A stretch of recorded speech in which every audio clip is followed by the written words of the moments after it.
రేవంత్ రెడ్డి గారి నాయకత్వం, రేవంత్ రెడ్డి గారి నాయకత్వం, రేవంత్ రెడ్డి గారి నాయకత్వం. జై వాసవి, జై వాసవి, జై వాసవి. రేవంత్ రెడ్డి గారి నాయకత్వం, రేవంత్ రెడ్డి గారి నాయకత్వం, రేవంత్ రెడ్డి గారి నాయకత్వం. జై వాసవి. ఎంతో మంది పెద్దలు పోరాడారు, కానీ నేటికి కూడా రాలేదు. మొన్న 10 సంవత్సరం నుంచి కేసీఆర్ గారు అదిగో ఇస్తా అని చెప్పి ఆర్యవైశ్య కార్పొరేషన్ ఇవ్వలేదు. ఈనాడు మన ప్రీతమ నేత రేవంత్ రెడ్డి గారు ఆర్యవైశ్యులకి కార్పొరేషన్ జరిగింది. ఈనాడు మనందరికీ తెలుసు కార్పొరేషన్ ఏంటికంటే అందరూ ఉన్నోళ్ళు ఉంటారు, లేనోళ్ళు ఉంటారు. పెద్ద పెద్ద వైద్యం కోసం కార్పొరేషన్ వైద్యం కానివ్వండి, విద్య కానివ్వండి, వాటికి ఉపయోగపడిద్ది.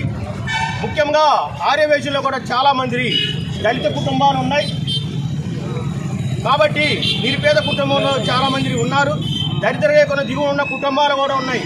కాబట్టి మన భవిష్యత్తు కోసం ఆలోచించి ఈనాడు ఇవ్వడం జరిగింది.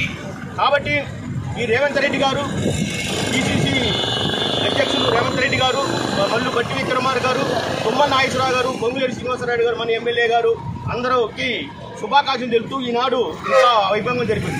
అసలు కార్పొరేషన్ వల్ల ఎంతో మేలుంది కాబట్టి మనం విద్యకి చదువుకున్న ఉపయోగం లేదు. ఈ కార్పొరేషన్ ద్వారా 10% కానీ 5% వస్తే నిరుపేద కుటుంబాలు, ఆర్యవైశ్య కుటుంబాలు వెలుగులో దించుతారని చెప్పి ఈనాడు ఇంత ఆనందంగా మేము చేయడం జరిగింది. ఈనాడు పెద్దలు అమ్ముడు మోహన్ రావు గారి ఆధ్వర్యంలో ఇక్కడ మన ఆర్యవైశ్య కళ్యాణ మండపంలో ఈ 5గురికి పాలాభిషేకం చేయడం జరుగుతుంది. ఎందుకంటే ఈ ప్రభుత్వం గ్యారంటీగా అమలు చేసిద్ది కాబట్టి 6 గ్యారంటీ కార్డులు ఎట్లా అమలు చేస్తుందో దీన్ని కూడా అమలు చేస్తుందని చెప్పి మా వంతు మేము ఈ కార్యక్రమం చేయడం జరుగుతుంది.